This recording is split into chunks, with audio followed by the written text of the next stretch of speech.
Hi, it's John Musso. I'm the CEO of Cumberland Advisors. It is Friday morning on October 11th. This is the markets report I'm covering for Matt this week. First of all, the Hurricane Milton hit us with full force on Wednesday night.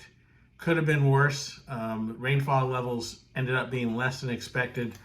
Still caused a lot of damage throughout the area on the keys like Longboat Key and Siesta Key, and clearly caused a lot of damage on the east side of the state. This was a clobbering hurricane. Cumberland did not miss a beat. We had a remote team out west. They covered for us. We had lots of people sheltering in place. We should be in a normal week next week, and we're very lucky.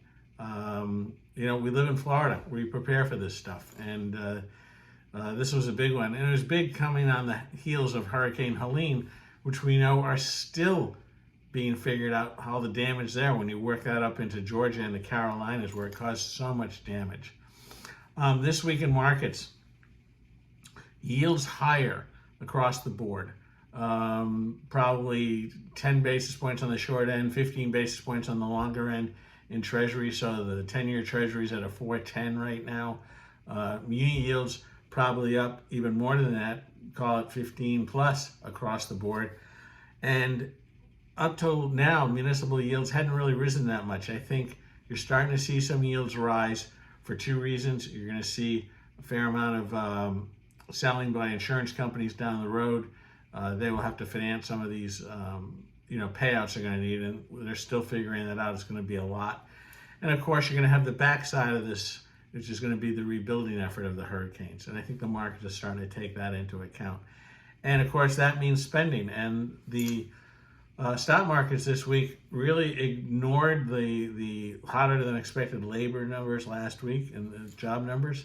And you're seeing basically the S&P and the NASDAQ up over 1.25% as we speak right now.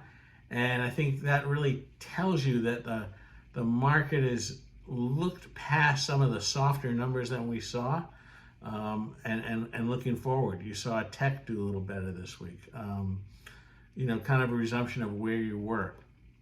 Of course, we had inflation numbers this week. CPI number up 0.2, a touch higher than expected.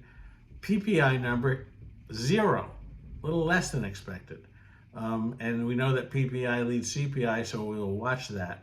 I think one of the most important things when you look at the inflation numbers is the fact that shelter, which has been a big component, particularly of the core CPI, and has spooked people for a while, that was down to basically 0.2. And that is a very good sign, because if you take the shelter component out, inflation is actually pretty well contained. And so we think that the Fed will probably take this into account when they look forward. We know they cut rates back in September. In the November meeting, we fully expect them to cut rates, because when you take out the inflation component, the shelter component, and you look at inflation versus where Fed funds are now, which is still essentially 4 3/4 to 5 1/4, it's still pretty high. So the Fed will take that into account for sure. We hope everybody has a good weekend. We will be back regularly scheduled next week, and we thank God that the storm wasn't worse and that all our employees are safe. So we hope everybody has a good weekend. Thanks a lot.